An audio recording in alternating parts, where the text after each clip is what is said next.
Good evening, good afternoon, good morning, whenever you're tuning in. This is our clutch run or stretch run or crunch time, rubber meets the road, whatever cliche you want to use episode of Backyard Buckets, brought to you by Backyard Sports. We're talking lead up to the postseason. I got Ryan and Bentley in here with me. I've been the odd man out a couple of times here recently, so appreciate you guys waiting for me to rejoin here. But Ryan, how we doing, man? Doing all right. Glad to have you back, Gary. We only said nice things about you while you were gone. We mostly just picked on each other. Yeah. What's that Ron Burgundy line? I don't believe you. I can vouch for at least part of what Ryan said. He made a lot of fun of me while you were gone. On that note, Bentley, how are you doing? I'm doing well. It's nice to have a full boat here. I enjoy every time we get to hang out and talk ball. So let's have a good time. Yeah, buddy. Thanks, Dad, for tuning in. Good to see you. Hey, Dad. Yeah. All right. Well, let's jump in, man. We got a little bit of negativity to talk about. We haven't talked about one coach firing, and then we had a more recent coach and GM firing to discuss here. So we'll start with the older news first, and we'll talk the fresher news second. But Taylor Jenkins is out in Memphis, and since his departure, Ja Morant just keeps throwing barbs at the league. I don't know what he's doing. He's so reckless and immature, but it does appear that there's a bit of player over coach decision making. Yeah, throwing the grenade. Like, don't fire a gun. Go ahead and throw a grenade that's going to cause mass casualties, right? Like, whatever, man. Set a better example, Ja. But it does seem like there's some player over coach decision making here, and we see that often, right? In professional sports. Maybe the NFL is the place where we see that less frequently, unless it's your quarterback. But NBA, we've seen it in the past with several superstars where coaches get, sent down the road and find another job because their superstar is not happy. So, Bentley, I'm going to go your way first. Talk to me a little bit about Taylor Jenkins, this whole situation, because I think universally on the show, I think we all kind of like what he does as a coach there in Memphis. Felt like they had overachieved quite a bit, especially this year with kind of where their roster sat to begin the season. It took me by surprise. I'm curious to hear your thoughts on the Taylor Jenkins firing and kind of what does this mean for Memphis going forward? Yeah, it was, I believe, more shocking as to the timing of it occurring. You kind of mentioned they're overachieving. Like, we go back to last offseason, we know that like the ownership group in the front office kind of shipped all of Taylor Jenkins' handpicked assistant coaches out the door, and they brought in a whole new fleet of assistant coaches, and they changed the offense that they were running.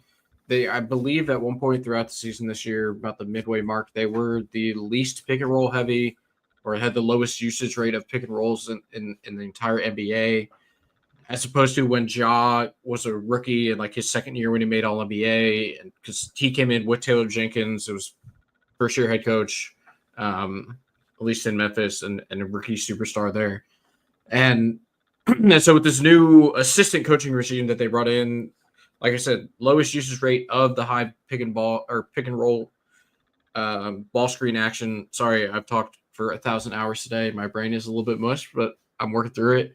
And like oftentimes you would tune into a Grizzlies game and you'd watch like a quarter and a half or like, the second half or whatever. And you'd see probably like every third possession, Ja Morant would just be kind of standing in a corner. And you're like, well, what's happening here? And you think back to, year 2 Ja Morant when he was on this ascension tour and everybody was like, man, they got the best player in the draft because remember Zion went in front of him and they're like, man, he's going to be better because at that point in time, Zion was like having he was playing incredibly well, but he was having availability issues, right? But you see Josh stand in the corner and you're like, well, what happened to that offense where it was just high screen and roll with him and Jaren Jackson Jr. and he was just getting downhill on everybody. And he was shooting the ball well. He was shooting in like the low to mid 30s, and he was getting better at that as his first, second, into his third season. And that's just kind of cratered and gone downhill. So he's not shooting the ball anymore. They're not running an offense that is conducive to Ja Morant. but he's the number one most popular athlete in the city of Memphis. He's one of the most popular Memphis Grizzlies of all time. It's like Zebo and probably right. And so you said it's probably player over coach, like the choosing here. So I'm not entirely shocked that Taylor Jenkins was let go from the position. I was more so surprised by the timing of the firing because they were the 4 seed at the time. They've clinched, or they're going to clinch a playoff spot in theory. We'll talk about standings later, but this is likely a playoff team. And then you ship out your head coach who, when he was running his offense, Ja was playing at what seemed to be his peak potential for that point in his career. And it's kind of gone downhill since. But we saw the rumblings of it again when they shipped out all of his assistant coaching staff last summer, kind of forced him to change his offense to something that's not really conducive for what the superstar does. So I don't work for the Grizzlies. I don't work for the league. I can't tell you the inner workings of that relationship between the ownership group and Ja Morant. But I think I agree that it's like they seem to be going with the moneymaker, that is Ja Morant, instead of the coach who in previous years had brought out the best of Ja, because for whatever reason they shipped out his coaching staff. It was a move that didn't really make sense. I feel like if you're going to ship out the assistants, you probably ship out the coach at the same time. Maybe they were looking for like kind of a change of voice in the locker room. I don't know what they were doing. Obviously, Ja's had like availability issues, his off the court stuff, even some on the court stuff. He suffered a couple injuries over the last 2 seasons. He hasn't played a whole ton of games. But it just makes sense that they're going to go with the player over the coach because the player brings in all the revenue. And it's unfortunate for Taylor Jenkins because, like you said, Gary, I think the three of us liked the way that he was coaching the team. They were overachieving, certainly, for what I thought that Ja brought to the table because he is kind of like a one-dimensional superstar, in my opinion. But he still fits that mold of a superstar, right? So most surprised by the timing of the firing. More so than they actually like the act of letting Taylor Jenkins go. Yeah, for sure. Ryan, what are your thoughts here on the Grizzlies and kind of the way forward? And, obviously, Bentley's mentioned the timing. Is there anything else that really caught you off guard about the firing? I don't think I was caught off guard. I think it was weird, right? I don't think anyone was kind of like expecting it at the timing that it happened. I think generally Jenkins had a pretty good reputation, was, at least in the analyst sphere, seemed to be a pretty positive coach for a lot of people, right? I have issues with choosing Ja and over him. I think that's a weird one to me because I think this team was actually built very well, and in a way, when healthy, they could do a different type of offense than what we normally see, right? I think they had the versatility to kind of spread it out, run a lot of off-ball stuff. Not even like a Warriors-esque, but a lot of the stuff we saw was, guys cutting off of each other, different people scoring. It wasn't like a Steph running around kind of offense, but it was just everyone getting involved. And in my opinion, I think that's more conducive to winning, even in the playoffs. Some people would argue it's not. Like, you need the guy, but the guy's still there. You don't have to not run pick and roll. And I told Bentley this, and it's all over. You can read it. Ja, not a good pick and roll ball handler. He's a below average efficiency pick and roll ball handler. So to me, it doesn't make a lot of sense because you built this team, you have all these different options, and you're like, hey, we're doing some funky stuff. Like, we're going to throw different looks at people. I saw the argument, well, the offense wasn't working anymore. It was too many different offenses, like all trying to compete with each other in different ways because all the assistant coaches had, different experience with different offenses.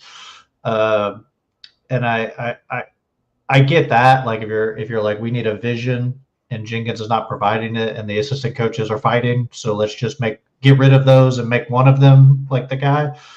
But I think they're a worse team running a pick and roll based offense, which they weren't running they were running a little bit, but very low, like Bentley said. I think they make a lot more sense as a spread out team that can give you different looks that you have to prepare for. The only thing I saw that people were concerned about is like, well, we're not. It didn't look great against really good teams. Like after they kind of figured out like what they were doing. It's okay. Like they were the 2 seed at one point. Like what are we talking about? How bad could it have possibly looked? Like what were they, the 4 when he got fired, 5 when he got fired, something like 4. that? How bad could it have looked against these good teams? Like they're acting like they were getting shut down or something. Like, oh, the offense suddenly cannot score anymore. The whole point of it is like spread them out. Ja is like the fast break guy, right? We get him out in the open floor, he's going to score, and he still has like some otherworldly talent, even in the half court sometimes. But he's not that good in the half court. Like he's not a superstar in the half court. So I thought they needed this. I don't really get it. I thought they were on a much better path. I think I had them as like the 4th or 5th best team in the league this year. I think they're worse now because I think that efficiency matters a lot in the playoffs. Losing like 0.2 points per possession is a huge deal. 0.3, right? Like you can lose series off that. Yeah. And I just don't get it. Ja is not that good is basically what I'm saying. Yeah, I think Ja's ascendancy was a lot of like when he would get one-on-one and he'd be attacking the rim. But the efficiency point's a very good one, Ryan, right? Like that matters in the playoffs without a doubt. The best teams that when you need a bucket, you can get a bucket. You're efficient on offense. You're not wasting possessions. And when you play a lot of that one-on-one pick and roll, and it's a guy who wants to make highlight reel plays all the time, you can lose a lot of possessions in that. He was a guy who didn't have a great assist to turnover ratio, was never really he was a facilitator, but not a great one. He was a score first point guard. And he did have, higher than you would want turnovers for a guy who's got the ball in his hands all the time. So if they're getting back to a lot of that, which it looks like they've been running a lot more of kind of that style of offense, if they're going to continue that in the playoffs, I think that efficiency piece is going to be a huge detriment to them. And it hurts their defense too, right? When you're kind of running this clogged up offense, pick and roll, you got your bigs don't rebound as well. They don't contest rebounds as well.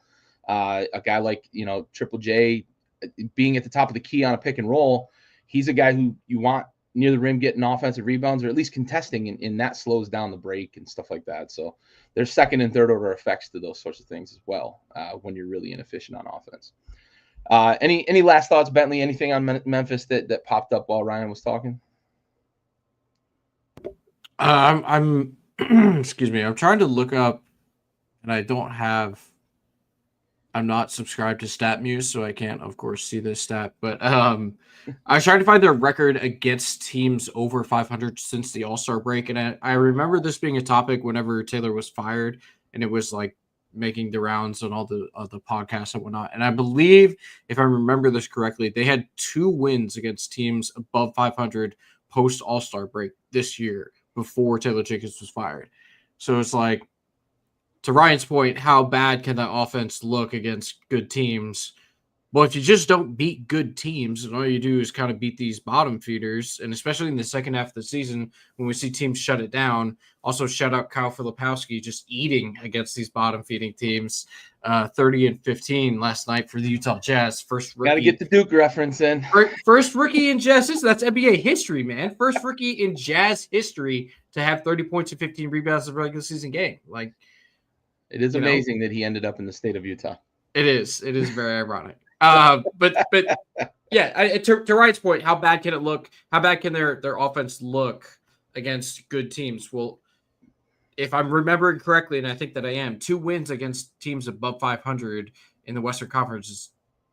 Turns out their offense probably doesn't look that good against good teams, Could be. I'd be curious to see what their splits are to offense, defense in terms of efficiency. Was there a big drop off after the All-Star break on one end of the floor? Could be something that influences that record as well. The record is what it is, right? And that's usually what people are going to point to. especially when you're having a conversation about competing for a playoff spot. The record is what the record is. But I'd be curious, kind of, are there underlying stats that maybe influence it one way or the other? And if it's the offense, it's the offense for sure. But I think in the end, the timing really was just an odd circumstance when you're the 4 seed, overachieving to a pretty big degree as well. Vegas would have agreed. Their number wasn't very high to start the season in terms of over under win total. They've obviously beaten that, but the expectations just weren't that high for this Grizzlies roster, and it's unfortunate because like we've emphasized here. I think we all think Taylor Jenkins is a good coach. I'm sure he won't be unemployed for too long in the NBA circle. Well, let's shift gears to another surprise firing. Michael Malone is out in Denver. The same Michael Malone that led the Nuggets to an NBA championship 2 seasons ago. The same Michael Malone that has been kind of a champion for Jokic and kind of building this program up and really building around what has become the best basketball player on the planet. He's out, and another team that is they're 18 games over or 16 games over 500 right now. And at the time of his firing, I think they were 16 or 17. They've kind of played one game, so they're 15 over 500 when he was fired. They got a little bit of the new coach who dis bump last night against the Kings team that you can take or leave depending on what night you're watching them. But also with the departure of Michael Malone comes the departure of the GM, who I saw an initial report that essentially said they're not going to renew him. And then moments later, I saw the report that he was actually just fired, right? They're not just going to let him be a lame duck the rest of the way. He's out the door. Malone's out the door. Now, I know there's been a lot of kind of swirling rumors, like Jokic wasn't happy with the defensive effort on the floor. The roster, they haven't necessarily been able to kind of put the pieces together to really replicate what they had 2 seasons ago. Now, a lot of that comes down to we talk about it all the time. The best ability is availability, and Jamal Murray at times does not possess that ability. And for him being their second best player, that's a huge hit to that team, right? So there's a lot of circumstance around this, but it also does sound like the potential exists here that we have a similar situation that we had in Memphis, where it's player over coach, maybe player over coach and GM. And I'm not saying that to necessarily fault these teams for doing it, because we talked about it with the Giannis stuff. Whatever you can do to keep them happy. The Bucks won the offseason that year because they made the move that kept Giannis in Milwaukee, right? Kept him happy, kept him in Milwaukee. Same thing here. Keep your superstars happy. There's been rumors that Jokic is maybe going to the Lakers. We won't talk about that tonight. I just like making that joke because there's everybody's going to the Lakers. Apparently, they're the Yankees of the NBA. And they have LeBron, who's the Yankees of NBA players. But essentially, Denver head coach, GM out, and this is another one with timing. The playoffs are right around we're literally a week away from the playoffs. Ryan, I'm going to go your way first. Talk to me about this Nuggets move. Good, bad, and different, and kind of what's the outlook for the Nuggets with the playoffs on the horizon and potentially looking into the future with how do they recapture some of the magic they had in 2023, 2024, or 2022, 2023 with Jokic and going on to win an NBA championship? Yeah, I mean, it's a weird one too. It seems like all the news is that the owner could not pick between the coach and the GM, so he just let both of them go. Which, is a management strategy, I guess. It's a strategy. If it's so bad that they're at each other's throat, they can't make it to the end of the season, you can't fire them 3 weeks from now. Is the paycheck too much? That's what I find weird. It's so dysfunctional, you thought it would be better to do this? It had to have been very dysfunctional, or I think that was a bad decision. But yeah, I mean, I don't fundamentally agree with it. I think I think when you're an owner and you don't always have a lot of basketball, knowledge, not to say they do or don't, like I don't know, but it probably is tough to decide. Like you hear competing things, but I assume the players like the coach. I heard that some people, some of the players did not like that he played Russell Westbrook so much, but like, welcome to sports. I don't think there's a player anywhere that's not getting playing time that's like, I'm better than that guy ahead of me. So like that, I don't know, like that's a very normal locker room, it seems like to me. That doesn't, like, it seems like grasping at straws to say like, oh, it's Russ.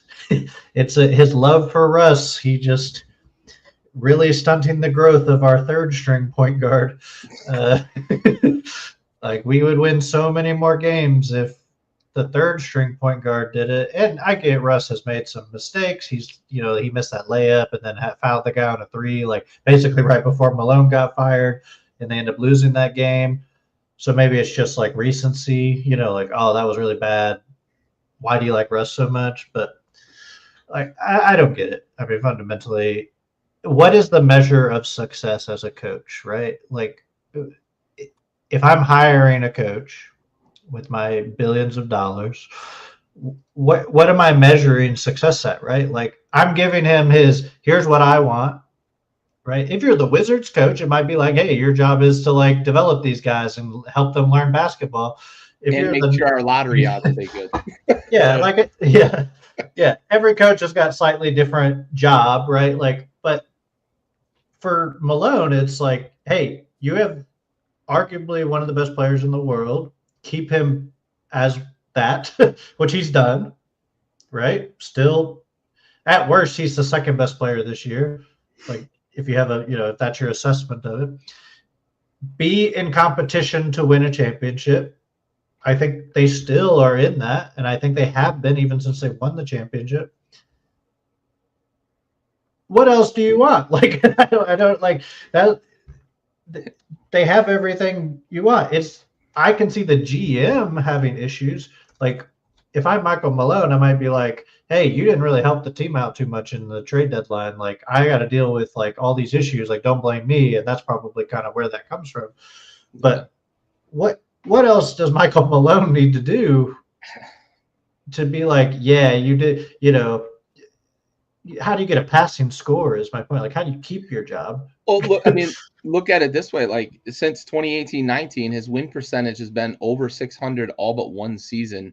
And they were at 595 this year, so maybe they get back over 600. And I mean, his win percentage in those 7 seasons is like 640, 645 over that stretch. Like, exactly what you're saying, Ryan. Like, what else are you asking for from a coach? You've got the best player on the planet who continues to be the best player on the planet, who's probably going to finish second in the MVP this year, 3-time MVP.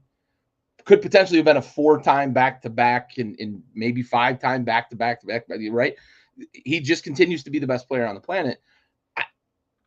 What else are you going to ask for from a coach like Malone? And it very well, like you said, it could have been just that it was so toxic between him and the GM, and maybe there was a little bit of maybe Jokic's contingent was leaking some things internally that maybe he wasn't super happy with Malone. We may or may not get more details on some of the rumors that have swirled, but yeah, I like it. It really, sometimes they do just become the scapegoat, and it might be the scapegoat for the locker room culture in this case.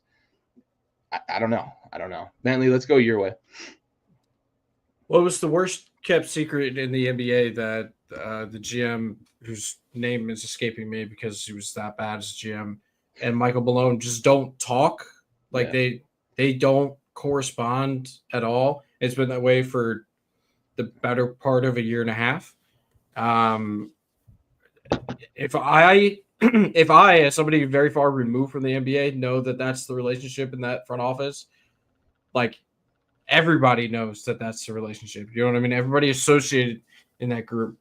Yeah. I was very surprised at the firing, right? All-time leading all-time winningest coach in organization history, all-time winningest playoff coach in organization history, and coached them to the only championship in organization history. Like, that's not a guy that gets fired a week and a half before the playoff starts, you know? Right. You guys have both said it. They have the best player in the world. He continues to be the best player in the world. I have been on the show, and I've said it many, many times that Stan Kroenke, now Josh Kroenke, who's his son, who's the president of basketball operations, are terrible owners. They don't know how to run a proper sports organization. The best thing they ever did was hire Sean McVay at 30 years old. Get the fuck out of the way. Yeah, like they have kind of gone hands off with the Rams, and it's worked out. They were rewarded with the Super Bowl, but like they lucked into Jokic, right? He was drafted during a chalupa beefy burrito commercial or whatever. So they really lucked into him. There was nothing that them or the front office really did. You take a guy in the second round and becomes a worthy of being a 5-time MVP of the league. Like that's pure luck. You know, I mean, I guess credit to them for being willing to take him, if you want to give him that. But it was Michael Malone that brought him along, that developed him, and that assistant coaching staff, right? The guys that have been there. And it's Michael Malone that coached them to the NBA championship. And it was Michael Malone that held that team together when Jamal Murray missed 2 playoff runs in a row. And they still made the playoffs and still competed, right? It was Michael Malone that did all of these things. And then for Josh Kroenke to be like, well, I can't decide between this GM who, this GM who doesn't like the coach, who's our best coach ever in organization history, but the GM who has, let Bruce Brown leave. And again, there was money involved there, whatever. We let Jeff Green leave. He kind of got lucky with the Aaron Gordon thing. Like Aaron Gordon was a castaway in Orlando, so it was, I guess, credit to them for bringing him in. I gave them credit a couple weeks ago, but good job on them. So they've made one good deal since they drafted Jokic, because that's really the time span that we're gauging here is since you bring in this generational talent to your organization, how do you set him up for success? And they made one good deal, like of note, right? The Christian Brown draft pick was pretty good, but that was like fairly consensus around the league that he was going to be like a decent player. I'm going to say he's overachieving just given his talent pool, but like he's playing with Jokic, so everybody overachieves when they play with Jokic, right? I hated the move. I think Michael Malone is a really good coach. If they want to bring him to Washington, I'd be okay with that. Either of these fired coaches, bring him to Washington. Yeah, honestly. This just is another like knock against the ownership group, right? Yeah. Stan, the ultimate owner, Josh, his son, who's running basketball ops for the Nuggets. Like, did you know that the Denver Nuggets are one of? So here is, and I heard an interview this morning. Shout out Zach Lowe for being back and employed. Yeah, I was listening to his show, his instant reaction show to the Michael Malone firing, and he had a 13-year beat reporter on from Denver, and he spat this nugget out, and I thought it, no pun intended, and I thought it was pretty. Did there? I thought it was pretty interesting. So he made the point, and this is fair, that they will pay for premium basketball players, right? They have Murray on a big contract, which actually doesn't kick in until this offseason. It's a little frightening. They gave Jokic a ton of money, and they gave Michael Porter Jr. the rookie max, and they gave Aaron Gordon an extension, right? So that's like your core. Don't know if like it's a pretty good core, right? But the surrounding pieces are not there. So they will pay for premium players, and they pay a lot of money for those premium players, but everywhere else they penny pinch. They are one of 2 basketball teams in the NBA that does not have a practice facility. They practice in a 4-court gym inside the arena. Like, I don't know why anyone would want to play for an organization like that. I get that facilities are expensive, but they're not that fucking expensive. And it's not that hard to build them. Just build a gym. Now you're a $1 billion entity. Yeah, like you own, was it, Ryan, correct me, is it Men United that they own? The Kroenkes? They own some European. I think it's Man United. Premier League team. It might be Arsenal that they're in. Oh, is it Arsenal? I don't. Whatever. That's a fucking expensive team, and they're rich as shit. Build your team a practice facility, dog.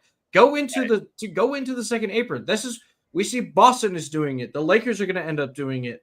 Fucking Oklahoma City is probably going to have to do it. Like these teams that are really, really, truly competing for championships in the NBA with guys on second and third contracts are going into these aprons because they have to in order to keep the talent around their superstars. And like the Cronkies, I don't think want to do that. You know, like they're going to pay their great guys, but they're not going to pay the good guys. You know, Yeah.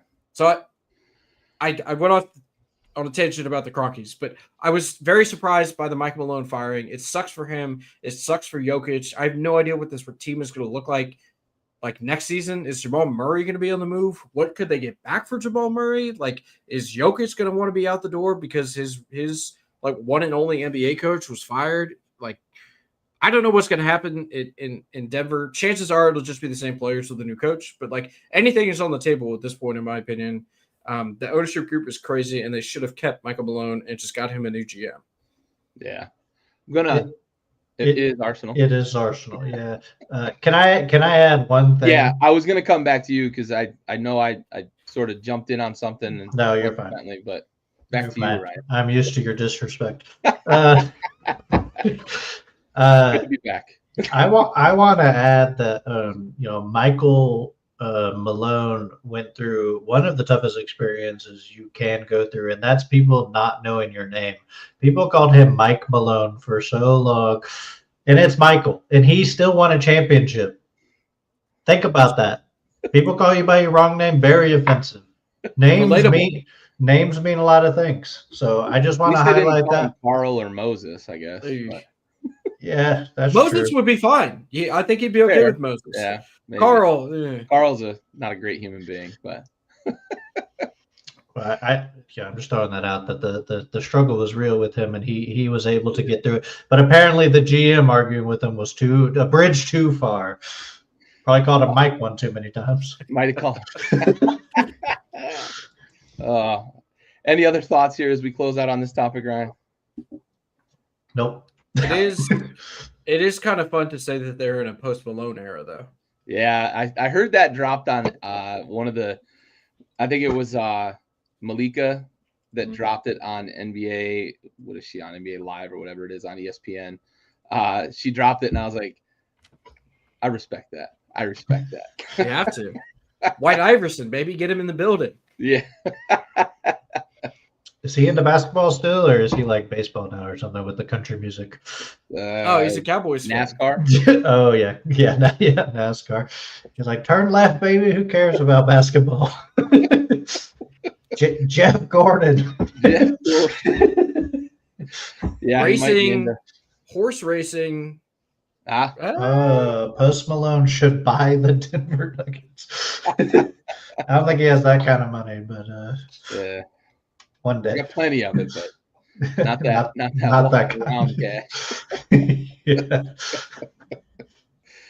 All right. Well, let's shift gears to another callback to a mid-season move that was perplexing, and still is perplexing, and will probably forever be perplexing as Luka Doncic is headed for an all-time NBA career. Likely to be a first ballot guy, likely to retire as, in the conversation of top 5-10 point guards that have ever played, maybe the best point guard by the time he retires because of the way he fills the entire stat sheet and the way he plays and just how he can he carried the carcass of the Dallas Mavericks last season to the finals, only to be traded this year. And he is now a Los Angeles Laker.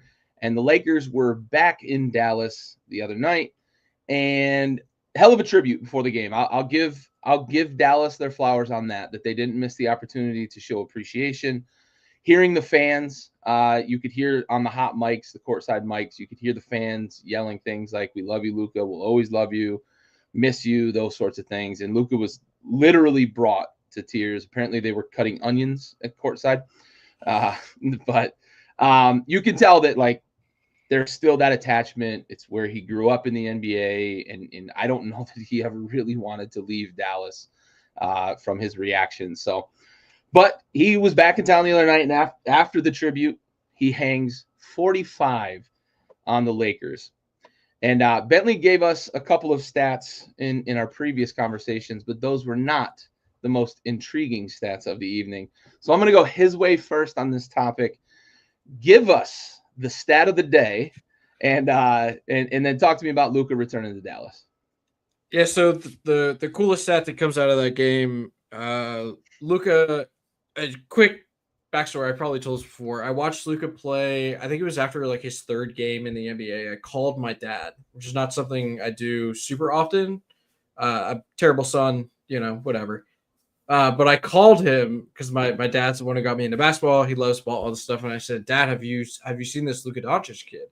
He goes, No, I haven't watched him yet. But like I'm gonna watch this weekend or whatever. I said, Dad, you're gonna watch it, and this is what's gonna happen at some point over the next decade, or multiple times over the next decade. There is gonna be a stat that pops up on the screen. It's gonna say first player since LeBron, only player since like only he and LeBron have done this by this age, like whatever. I was like, and that's gonna happen a lot. Well, we had another stat pop up in the game the other night, and it was not Luka and LeBron.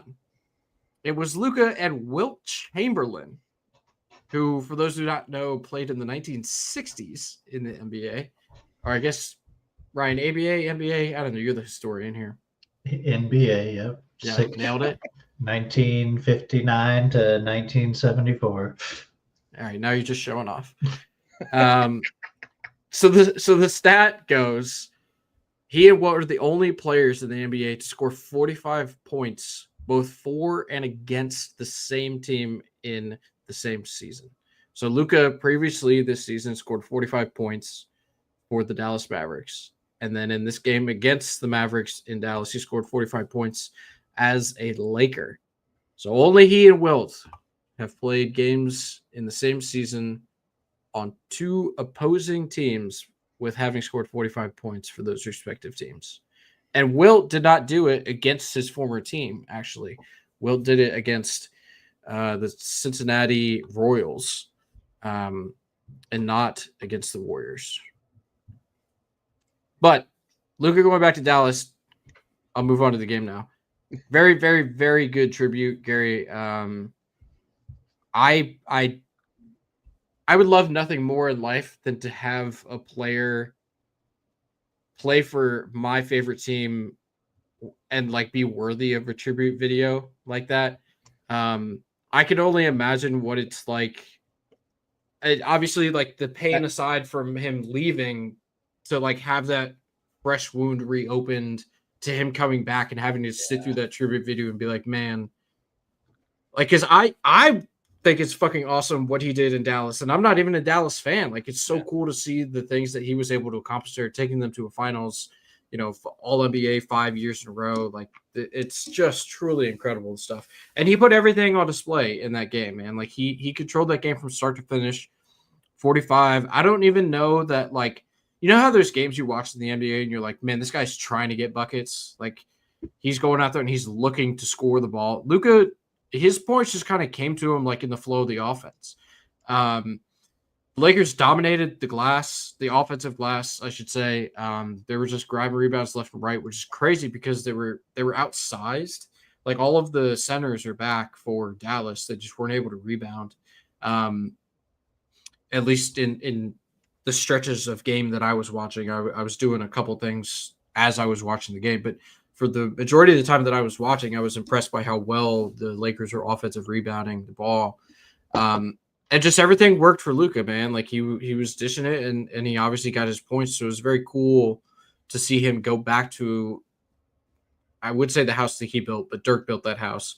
But like the house that he used to run, and essentially without even trying, put up 45 on them and like have the night that he had and walk off the court having won the game to the Dallas Mavericks fans chanting MVP as he was leaving the arena. Like, that just, like, it would be awesome if he was still there, but that's like a send chills down your spine type of moment. Is like you have an opposing fan base, a now opposing fan base cheering for you no matter what. Yeah, for sure. I hope we never do find out, but a guy like Ovi would be that. And for us slightly older Commanders fans, Darryl Green was that. So definitely, it's hard. I can only imagine as a fan having a guy like that, and I'm sure it's like you feel really good about like cheering on the guy, and I think there's a little bit of kind of thumb to the nose to the GM when you're cheering for Luka and you know, showing him love and chanting MVP as he walks off the court. But there's also just love and respect there for sure as fans. So, yeah, awesome display.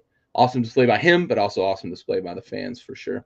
And respectable display by the Mavericks doing the tribute video before the game. Ryan, your way, bud. Talk to me about the Mavericks and how do you feel about the wonderful historical stat that Bentley presented for us? Yeah, I mean, obviously, almost any stat that you get to be included with Wilt Chamberlain's pretty good. Especially if it's just you and Wilt.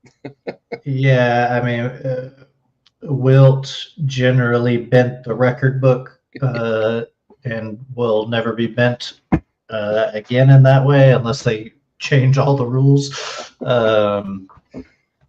So even just getting one of those is impressive, let alone even if it's just an individual game, right? Now we just need Luka to score 100, and we'll feel pretty good about his. We'll have video evidence of this one, I promise. Yeah, well, you know that's a thing. I know you're referencing it, but I actually want to tell a slight story about that because I do think it's funny. So Tom Meshery played in that game. He was the starting power forward next to Wilt Chamberlain. Tom Meshery's still alive.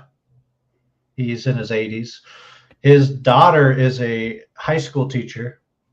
And they were talking about the Wilt 100-point game, and her students said that never happened. There's no video evidence. So he made a video responding to it. It was like, I was there. Yes, it did happen. I watched it happen, which I think is very funny that he's like, he's like, I heard there's this TikTok rumor going around. He still has in your face space. Yeah, he still has a blog that people can read. I just want to Tom Meshery. He was an English teacher after he retired from the NBA. I've talked about him before. Interesting blog if you want to hear like his opinion because he talks about the NBA and like other things too. But also, could you imagine a modern NBA player retiring and becoming an English teacher? Yeah, it's wild. Yeah. He's also the first foreign-born All-Star. Nice. He was born in Manchurian, China. And became the first foreign-born All-Star. So, but I'll stop talking about that because I just find he's an interesting person. Yeah. So every time I think about Luka in the Lakers, I think I'm still going through the stages of grief, and I'm not even a Dallas fan. Right. If anything, I'm in opposition to Dallas as a Houston fan. And I can't imagine like trading Hakeem Olajuwon in his prime. I can't imagine unless he forces himself out. I can't imagine trading Tracy McGrady or Yao Ming in their prime, James Harden in their prime. Where I'm thinking of the greats that I was, had some experience watching. The only time that ever happens is they're like, I don't want to play here. My contract's about to end, so figure it out. Like that has obviously happened. I don't think there were many indications that he wanted out. I think it was a great tribute. I still feel bad for the city. I'm annoyed it had to be the Lakers. Now I'm just commenting on that trade still. Like I don't even care about the game. But yeah, I mean, he could like die tomorrow, and I would be like, "That's a bad trade." This podcast turned dark. We said I think me and Billy were on here, and I said he could do crack on the floor, and I would be like, "I'm still yeah." I'm like, he'll take the suspension, but he'll be back. Yeah. So yeah, I mean, great to see his like love for the city. Tearing up. I mean, just a thing. Especially for Eastern European guys who are very tough normally. Yeah. It was nice to see that out of him. But golly, just what a mistake. I mean, just what a mistake. Anthony Davis out there doing his best. Why are they even playing him? The season's over for them. I don't care if they're in the play-in. I'm glad they got into the play-in because I didn't want Phoenix in the play-in. But, God, I mean, just what a mess. None of this matters. Stupid trade. That's all I have to say. Doesn't have anything to do with this game. Great game by him. Amazing, like, reverse layup he made. I watched it live. Yeah. He just threw it up, and it went in. And I was just like, well, this is just one of those games. Yeah, flu game. yeah. But God, so stupid. It still frustrates me. I'm gonna be mad for like another 2-3 years probably. You'll be mad until he retires. Like, and even then, I'll probably still. Right. I was gonna say, like, will you ever get over it? Really? Yeah, I mean, there's a chance. There's a very good chance that the Mavericks will never have a player that good ever again. Oh yeah. Like in our lifetimes, right? Like obviously, I mean, once I'm gone, who cares? Right? Like, how many of those guys have ever played in the league? Yeah, he's going to be a top 15 guy when he retires. Like, yeah. How often do you get a top 15 guy in a league that's there's only 30 fucking franchises? Yeah, I mean, you don't have great odds to just continue to pull guys like that. Yeah, no. they would have to be just inordinately lucky, right? Like just.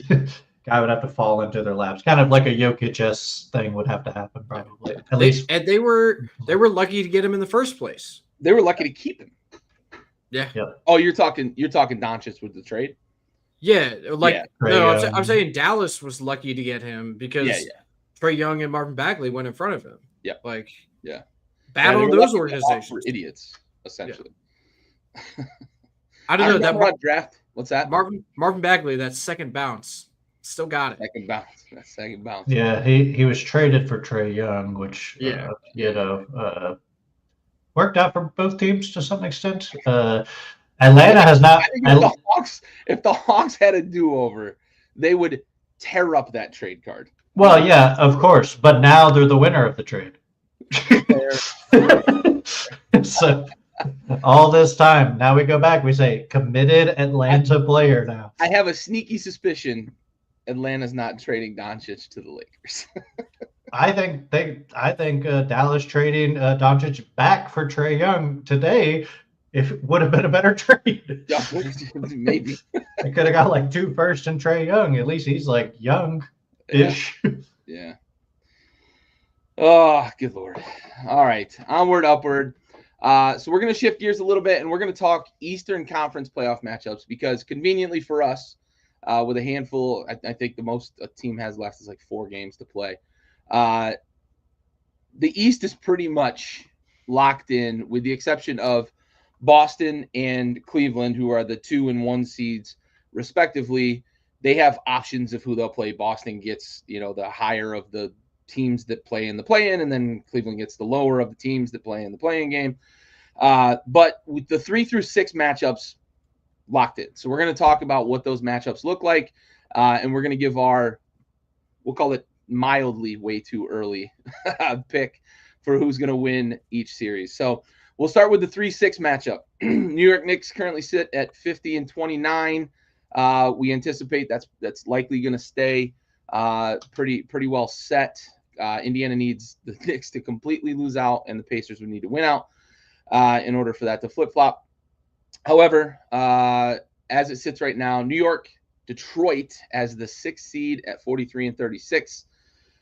Talk to me a little bit. I'm going to go to Ryan first because he's been, I think, the most supportive Cade Cunningham guy on the show. Bentley's been kind of in between Ryan and I will admit I've been a hater.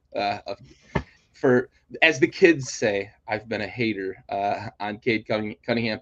So, Ryan, I'll go your way first. Talk to me about Knicks Pistons, this matchup, and when you conclude, give me your winner of this series.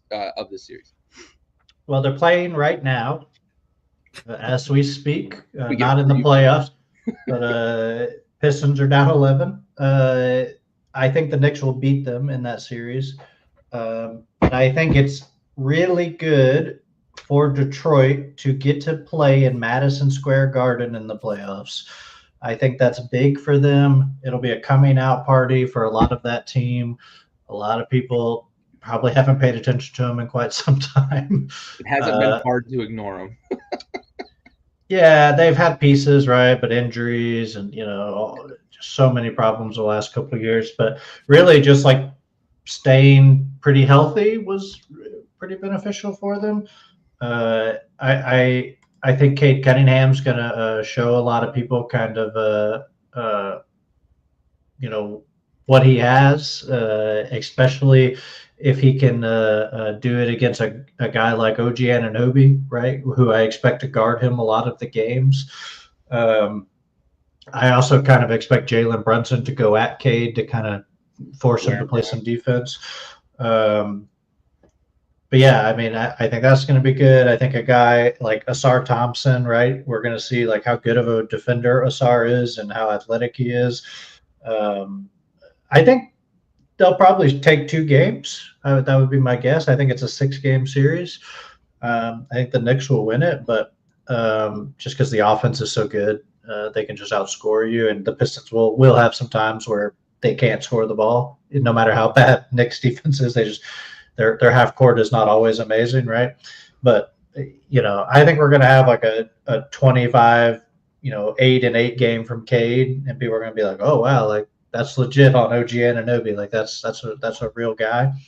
I think people have already started to realize, but I think that will be the final. Like, okay, he can do it on the big stage, especially if he can do it at MSG. I think it'll be big for him. But excited for the series. The Pistons, they have a small chance to win. I think maybe in the 20% range. That would be my guess. But I think most of the time the Knicks will just have too much firepower for them. But really excited to see it. Also excited to see Jalen Duren. He's been slowly getting better. He's still so young. Hoping defensively he looks okay. It should be interesting to see him try to guard Cat. And Mitchell Robinson's a different beast. But yeah, I think it's going to be a fun series. Yeah. Just one quick tidbit before we go to Bentley. It's always funny to me. Every time somebody mentions 7 games in a first-round NBA series, I always have flashbacks to like my youth when it was 3 games, then it was 5, and now we're milking as much money out of the NBA playoff teat as we can, to include the expansion to the play-in games, which we will start on next Tuesday, I believe, is the first play-in game. Bentley, over your way. Talk to me about Knicks Pistons and give me your pick. I'm going to take the Knicks in 7.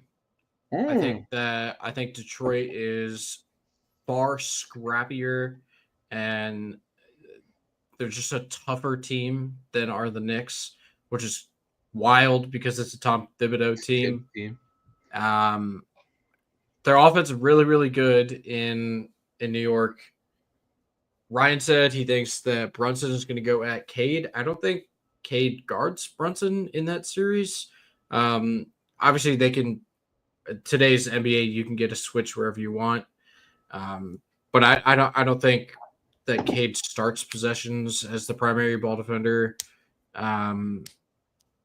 Conversely, it will be really cool to see Asar Thompson try to match up with Brunson. He's obviously bigger, faster, stronger, but like Brunson is just one of those guys, real like a jitterbug, if you will, kind of gets to his spot no matter what. So that'll be a cool matchup. And then what they do with Cat, if they keep Duren on him, force Duren to kind of run around, play away from the basket. Same with Big Stu. If they decide to go with Stu on Cat, what they're going to do with that matchup. I think it'd be very intriguing. I'm a little lower on the Knicks, I think, than others are, just because their defense is so lacking, which is really surprising because they have OG and Mikal Bridges and Josh Hart, but like they have no point of attack defender and no rim protector really on this team. They just have big switchable wings to throw at guys, and it sounds great in theory, right? Like you have these 3 guys that can kind of switch. Josh Hart can guard the 1, but like mainly 2 through 4 is where you have a lot of the switchability. But they don't have like the defensive point guard and defensive center, which I think is very detrimental to them. But it should be a fun series. I think it goes 7. Knicks get it at home. Young team like Detroit going on the road in the playoffs is going to be tough. So it's probably just like all the home teams win.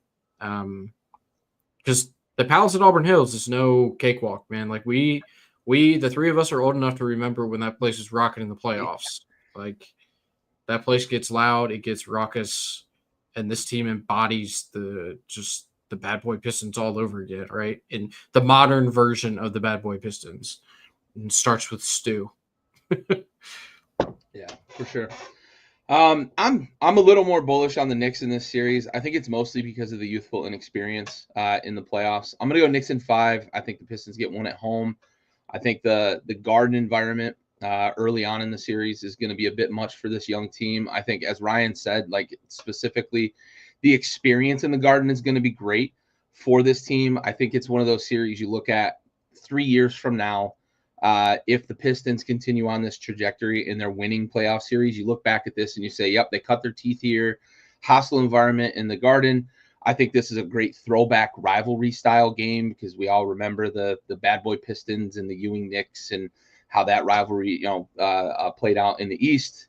They were part of that kind of big East when Jordan and Ewing and Isaiah and all those folks from our youth.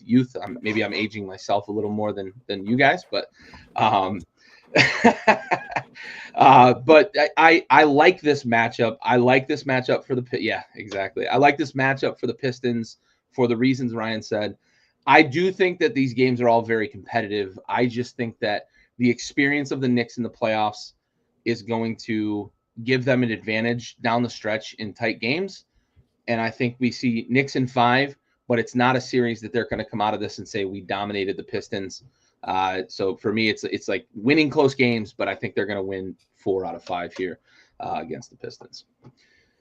All right, shifting over to the 4-5 matchup, we got the Pacers, and as I mentioned previously, there is like a really, really low outside shot that they could shuffle the 4-5 seeding if the Knicks completely fall off the map and the Pacers win out. But at 48-31, the Pacers are locked into a top 4 seed. The Bucks are sitting at 45-34, and they are the 5 seed in this. So the Pacers will have home court advantage against the Bucks in this first round matchup. Go to Bentley first here. Talk to me about Pacers, Bucks, and then, of course, give me your winner as part of that discussion. Let me finish my Google search right here. Give me a Lillard return date. Definitive return date hasn't been set yet. Yep, I'm going to go ahead and take the Pacers in this one. I probably would have taken the Pacers regardless. They lost games last year against the Boston Celtics that they should not have lost. I think that's a huge learning experience. Rick Carlisle is such a good basketball coach. He's one of the more underrated guys. Give me the Pacers in 6. Obviously, anytime you have Giannis on your team, you have a chance to win, especially in the playoffs, right? He's just such a force.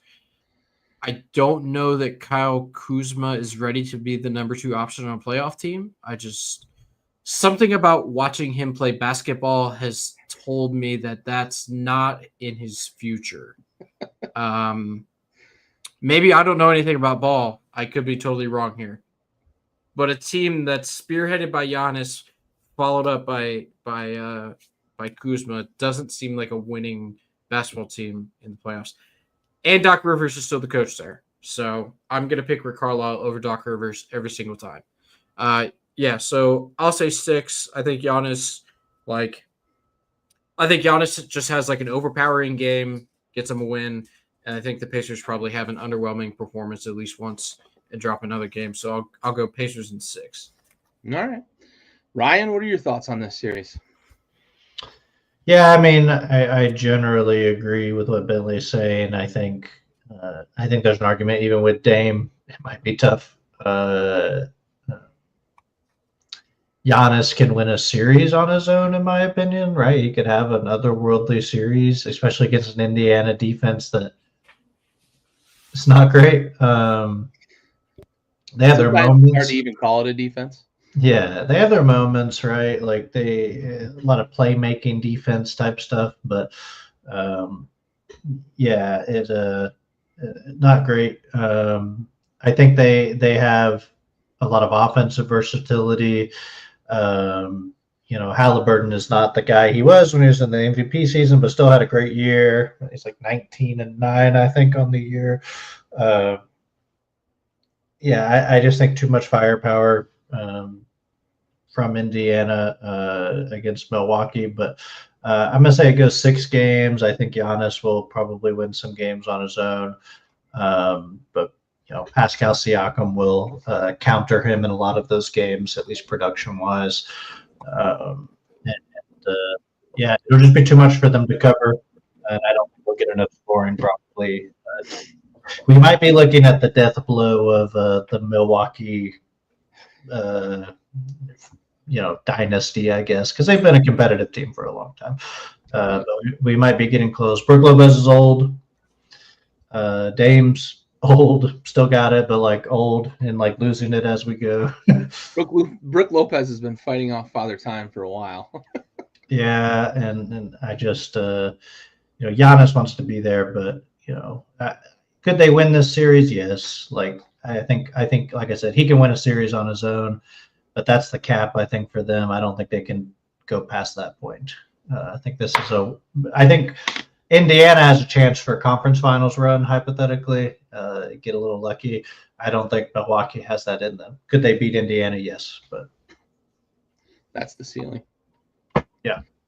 The ceiling's the floor. The ceiling is the roof. Yeah, whatever. Whatever that crazy phrase is. Yeah. That guy over Bentley's shoulder. I'm with both of you. We're in lockstep on this. Pacers in 6, mostly for a lot of the same reasons you guys said. Too much firepower on offense. The Bucks aren't a very good defensive team to begin with, and I don't think they can score and keep up with the Pacers. Bentley mentioned Kyle Kuzma. I don't know that he's the guy you really want to even lean on as your second option. I think they made that trade with the hope that they could lean on him as their third option. And if Dame doesn't play at all in this series, then obviously that's not the case. I 100% agree. The Pacers could shoot very poorly in a game, maybe even at home. Maybe they split the first 2, and then Bucks get 1 of 3 at home, and then the Pacers close out in 6, I believe. So I'm with you guys pretty much in lockstep on that. I really like what the Pacers can do offensively. They've got a lot of different ways to attack you. Of course, they shoot in high volume, and when they're shooting at a good percentage, they're one of the highest scoring teams in the league, and they're going to get up and down the floor. They just want to get as many shots on the rim as possible. Halliburton is a guy that can beat you on multiple levels, and as Ryan mentioned, I think Siakam has enough kind of athleticism, strength, and versatility to counter some of what Giannis can do to you on a nightly basis. You're never going to shut him down, but I think you can counter punch in a couple of these games and keep him at bay. Pacers in 6. So we're all kind of on the 6-game series wagon for Pacers and Bucks. All right, I want to go around the room, get some closing thoughts as we close in here on the home stretch. Is there something we haven't covered that you want to point out? Is there just a last point you want to make before we get to playoff time? Next week, we're going to preview. The playoff series will be set when we get to Thursday night.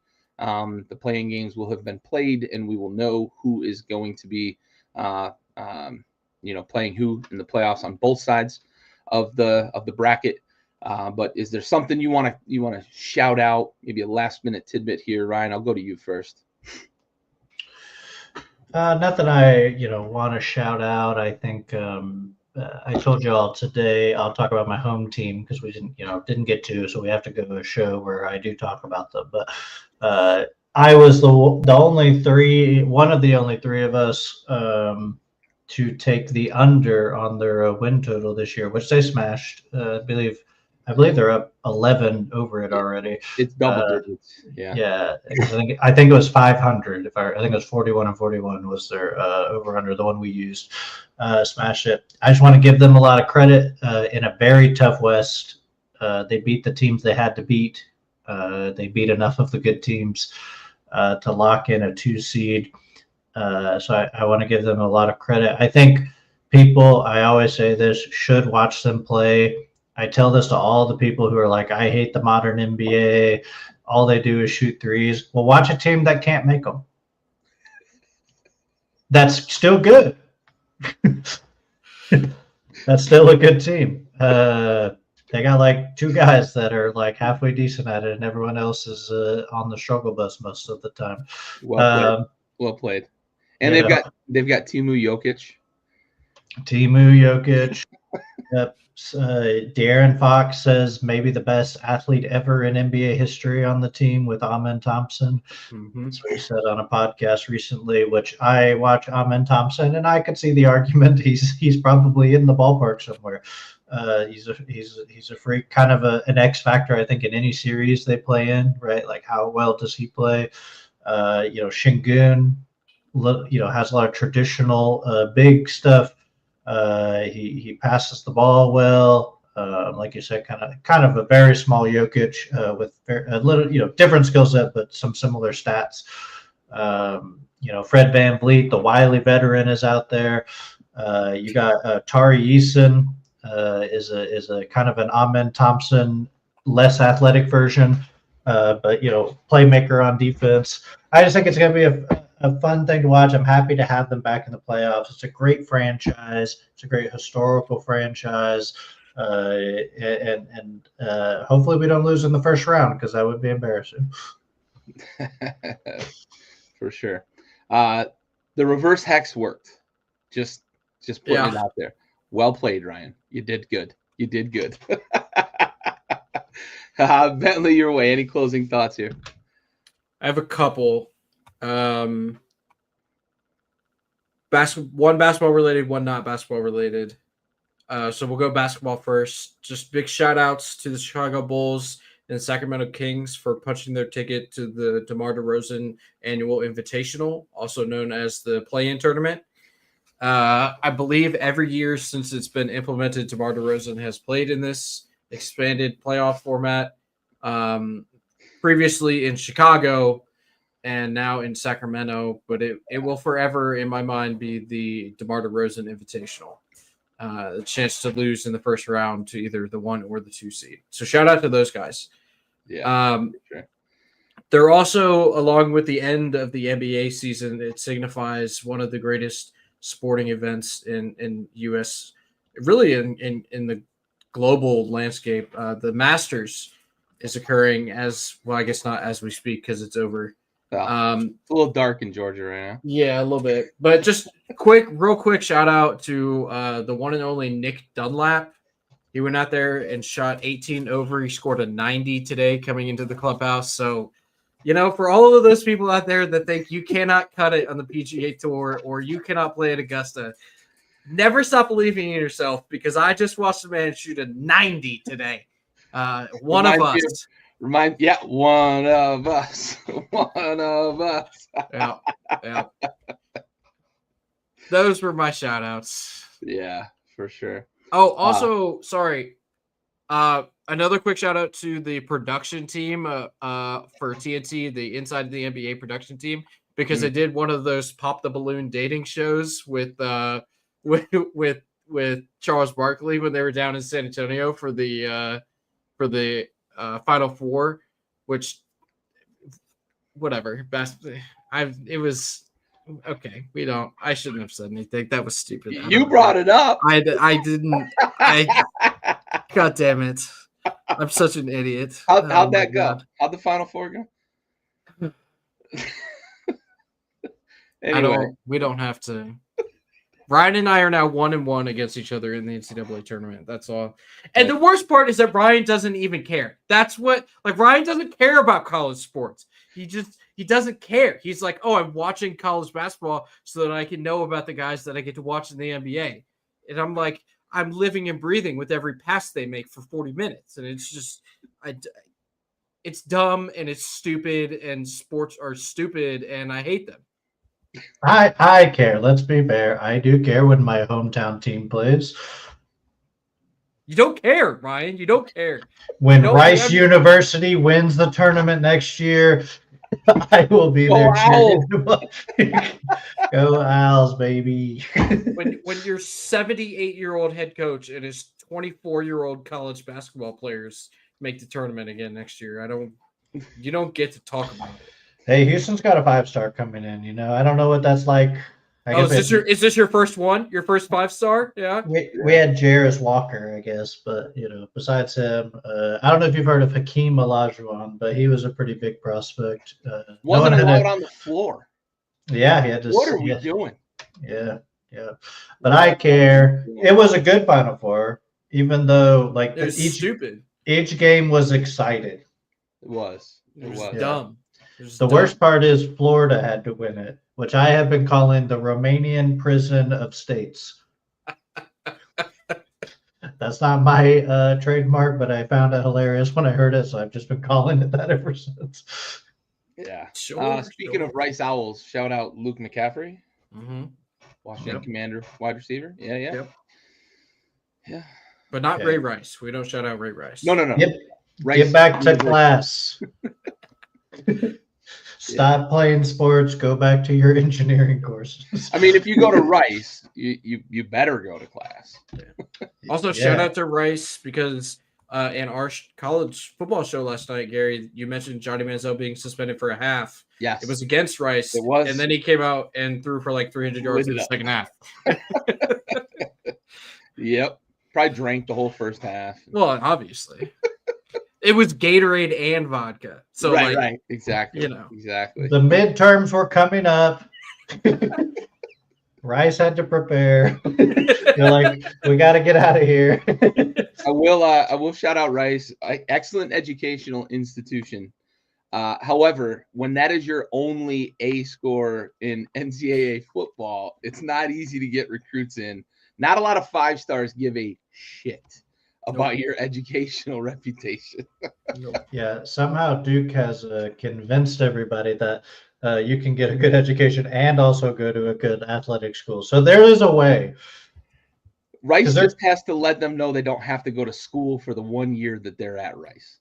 Just enjoy the ambiance, enjoy the student body, enjoy the city, and go to the NFL, right? But yeah, they'd have to do it for 3 years for football players, I guess. But I mean, my thing is, if you're a 3-star, that's a great place to go. That way you can get a job afterwards. Yep. Go play basketball and get a job. It's a good place to go. You may as well go to SMU at that point. Talented student body. Very talented student body. Southern Methodist University. Very talented student body. Absolutely. Lots of Methodists. Yes. Talented Methodists. That's what I've always called them. Talented Methodist University, TMU. Yeah. All right. Well, let's get out of here. Appreciate you guys. Next week, like I said, we'll be talking playoff basketball. We will have our matchup set. We will be through. I believe all the playing games are Tuesday and Wednesday. Correct me if I'm wrong. I'll double check the schedule, but I believe we start our first series next Thursday. So we will have set playoff games to talk about next week. We should even have one in action during the show so we can keep some live updates, maybe cheat a little bit on our picks if we have to. But for Ryan, for Bentley, for everybody else at Backyard Sports, this has been Backyard Buckets. We're talking playoff basketball next week in the NBA. Until then, we are out.